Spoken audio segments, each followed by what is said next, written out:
You worked all year, you got the raise, you didn't blow it on anything stupid, and somehow you're looking at your bank account in January and it doesn't look any different than it did last year. That's not bad luck. That's not the economy. That's a system that's working exactly the way it was designed to. My name is Dobers, and today we're going through 7 specific moves that will actually grow your net worth in 2026. Not motivational garbage, not cut your lattes advice. Real moves, real math, and I'm going to show you exactly where the money goes, and more importantly, where it should be going instead. Here's a number I want you to sit with. $4.5 trillion. That's how much money Americans have parked in savings accounts right now, earning somewhere between 0.01% and maybe 0.5% interest at a traditional bank. Your money is sitting there aging like bad milk, and your bank is quietly using it to earn 5, 6, maybe even 7% on loans they're handing out to other people. You are literally funding other people's wealth building for free. Here's what that actually costs you. Say you've got $15,000 in a Chase savings account. At 0.01% interest, you're earning $1.50 a year. A coffee costs more than that. Meanwhile, a high-yield savings account, we're talking SoFi, Marcus, Ally, these aren't sketchy, and they're offering 4.5 to 5% right now. On that same $15,000, that's $675 to $750 a year just for moving your money across town digitally. That's not investing, that's not risky, that's just not being asleep. Marcus and Keisha are a couple in Atlanta with a combined income of around $110,000. They kept $22,000 in a savings account at their local bank for 3 years because that's where the direct deposit went. They earned $6.60 in interest over 36 months. I'm not joking. When they moved it to a HYSA, they started earning $1,000 a year just from that account sitting there. They didn't change their habits, they just changed the address of their money. The trap here is familiarity. Your bank feels safe because you've had it since college. The app is familiar. The branch is near your house. But comfort is costing you real dollars every single month. Open a high-yield savings account this week, not this month. I said this week. Transfers take 2 to 3 business days. Move your emergency fund there, set up your direct deposit to split, bills account at your main bank, everything else into the HYSA. 1 hour of work, hundreds of dollars a year, every year, forever. People love to talk about debt like all debt is the same. But it's really not. There's debt that's annoying, and there's debt that is actively robbing you, like breaking into your house while you sleep robbing you. Credit card debt at 24% interest is not a financial inconvenience. It's a financial emergency. Here's the math they don't put on your statement. You've got $8,000 on a credit card at 24% APR. You're paying the minimum, let's just say $200 a month. You think you're handling it, but you're not. You're going to pay $6,400 in interest alone before that card hits zero. The total you pay back? $14,400 on $8,000 you borrowed, and it'll take you 72 months, 6 damn years to do it. Now let's flip it. You throw $500 a month at that same card. You're done in 19 months. Total interest paid would be around $1,750, and you just saved yourself $4,650 in 4.5 years of your new life. That's what the minimum payment is made to do. It's designed to keep you in the game just long enough to maximize what they can collect from you. You still with me here? Hopefully, cause this next method has a pretty cool name. It's called the avalanche. How it works is you list every debt you have. Highest interest rate at the top, and if you're smart, you throw every extra dollar at the top one while paying minimums on everything else. Once that's gone, you roll that payment into the next one. It's not sexy, but it's also not giving 24% of your money to a bank. Some people swear by the snowball method, smallest balance first for psychological wins. And look, if you need that motivation to keep going, fine. But mathematically, avalanche wins. The numbers don't care about your shitty feelings. Let's take a look into Derek's life. He's 34 and lives in Phoenix. He had 4 debts, a $1,200 medical bill, a $3,400 car loan at 6%, an $8,900 credit card at 22%, and a goddamn $14,000 personal loan at 11%. His instinct was to kill the medical bill first because it was the smallest. If he did that and worked down the list by size, he'd pay about $8,100 in total interest. Going avalanche and hitting the credit card first drops that number to $5,200, nearly $3,000 saved, same income, same payments, different order. If you have any debt, write it all down. The balance and interest rate. Don't guess, actually log into the account and find the actual APR, then reorder your payment plan. It should take you 30 minutes and it will save you thousands. This next one pisses me off more than almost anything else because people leave so much money on the table here. And it's not because the rules are complicated, it's because they're either dumb as hell or nobody explained it to them. The average American tax refund is $3,100. People get so excited about that number, they call it a bonus. It's not a fucking bonus. It's an interest-free loan you gave the government. They had your $3,100 all year, used it, and gave it back to you in April with a thank you note and zero interest. Except you don't actually get a thank you note. That would be nice though, right? What if you had that $3,100 in January instead? Invested in an index fund at a historical 10% return, you'd make $310 on it over the year. That's not life-changing on its own. But do that every year for 20 years and you're looking at over $20,000 in additional wealth just from adjusting your W-4 withholding from a form. But that's actually the smaller part of this. The bigger issue is people not using tax-advantaged accounts aggressively enough. Your 401k lets you put in up to $23,500 in 2026. Your IRA, Roth, or traditional lets you put in $7,000. An HSA, if you've got a high-deductible health plan, lets you put in $4,300. That's $34,800 you could shelter from taxes every year, and most people are leaving the majority of that on the table. Here's what that means in real words. If you're in the 22% tax bracket and you max your 401k, putting in $23,500, you just reduced your taxable income by $23,500. That's $5,170 you didn't pay in federal taxes, gone. That money went into your retirement account instead of to the IRS. I'm hoping you at least know what taxes are. Okay, here's another example for you. Jamie and Sophia are both 38 with a household income of $165,000 in Chicago. They were contributing 6% to their 401s to get the employer match and thought they were doing well. They were leaving about $26,000 a year in additional tax-sheltered contribution space unused. Over 20 years, assuming 8% average returns, that unused space represents over $1.3 million in potential additional wealth. $1.3 million, not because they didn't have the money, because nobody showed them the math. If you actually want to do something, instead of just watching YouTube all day, log into your 401k today and check your contribution percentage. If you're not at least getting the full employer match, you're leaving free money behind. Then look at whether you have an HSA or IRA. Even $100 a month into a Roth IRA is $1,200 a year, growing tax-free. If you own a home or want to in the future, this next part is for you.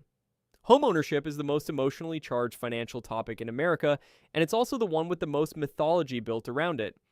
People repeat, real estate always goes up like a prayer, and I'm not here to tell you not to buy a house. I'm here to show you what a house actually does to your balance sheet, because it's more complicated than building equity. Let's use real numbers. You buy a $400,000 house, you put 20% down, that's $80,000. Your mortgage is $320,000 at 7% for 30 years. Your payment would be $2,129 per month. But that's not even your full cost. Add property taxes. The national average is about 1.1%, so $4,400 a year, $367 a month.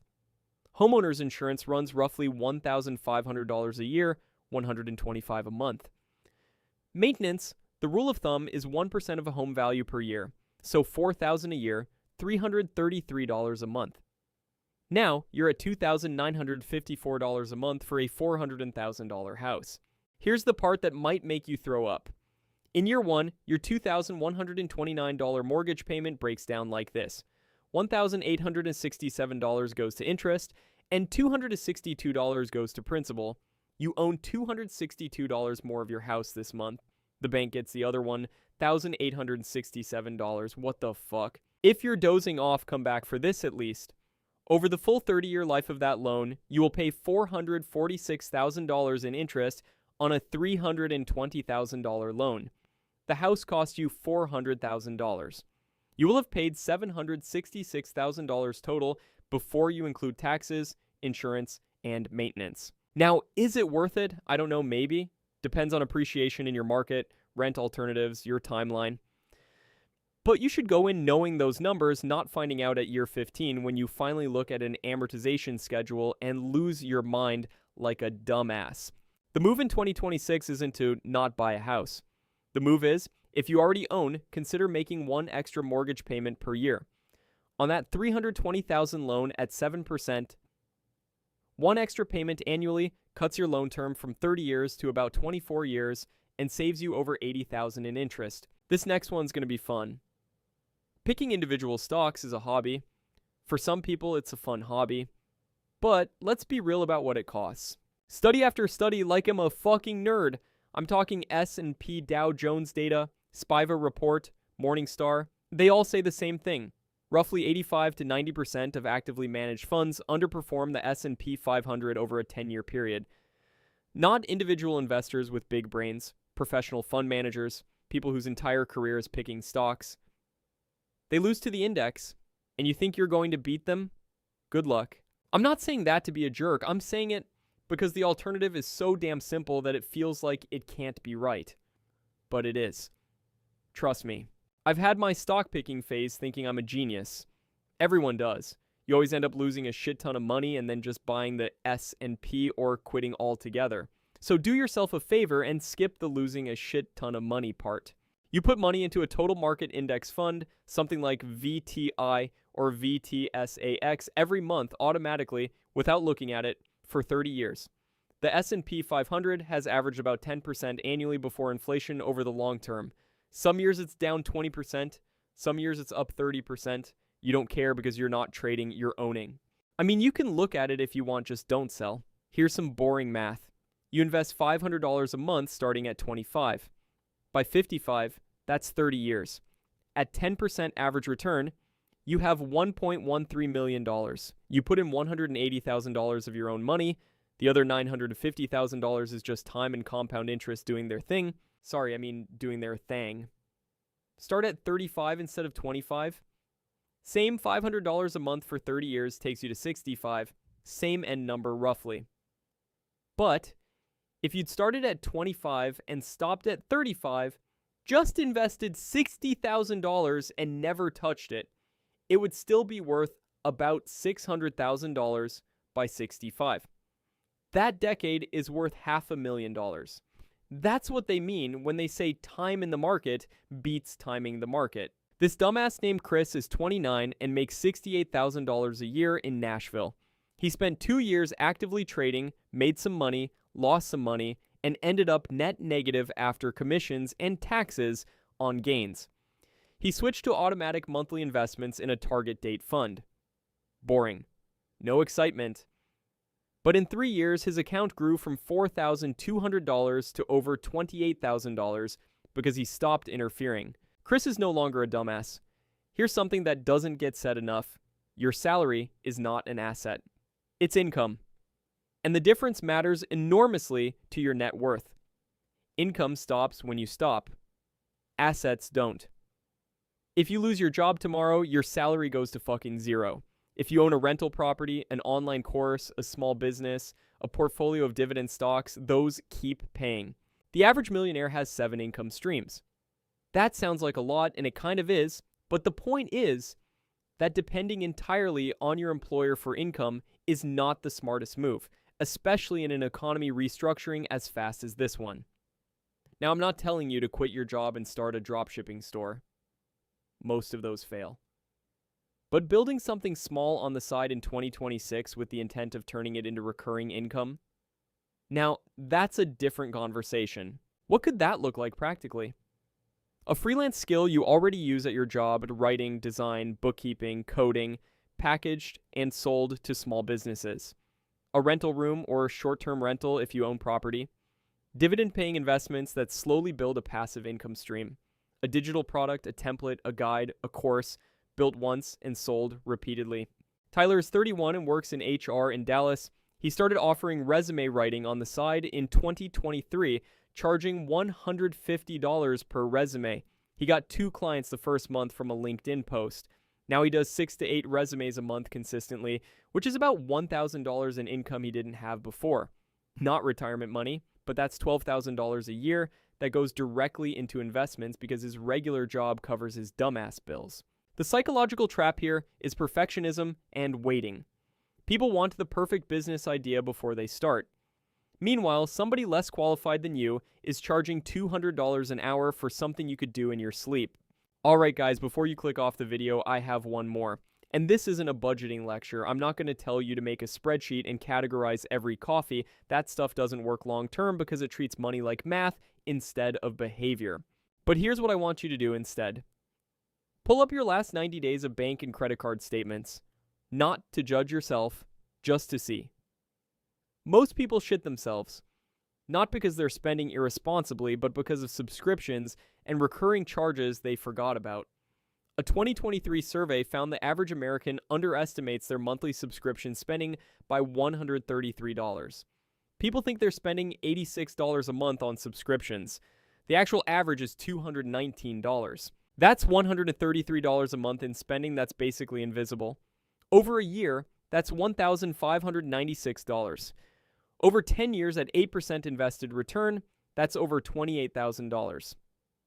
But there's something bigger hiding in your spending that's harder to see. Lifestyle creep. You got a raise. Your rent didn't change. Your groceries didn't change. But somehow, the raise disappeared. It went into nicer restaurants, faster shipping, upgraded everything. None of it made you meaningfully happier, and all of it slowed down your net worth growth. This isn't about deprivation. Spend money on stuff that genuinely adds to your life and have fun. But be intentional about what that actually is versus what you just kind of drifted into. Separate your spending into two categories. Fixed value purchases are things you pay for that you use regularly and would genuinely miss. Convenience purchases are things you pay for because it's easier, because you forgot to cancel, because you were tired when you signed up. Attack the second category. This weekend, if you remember, go through your subscriptions specifically, not your whole budget, just subscriptions.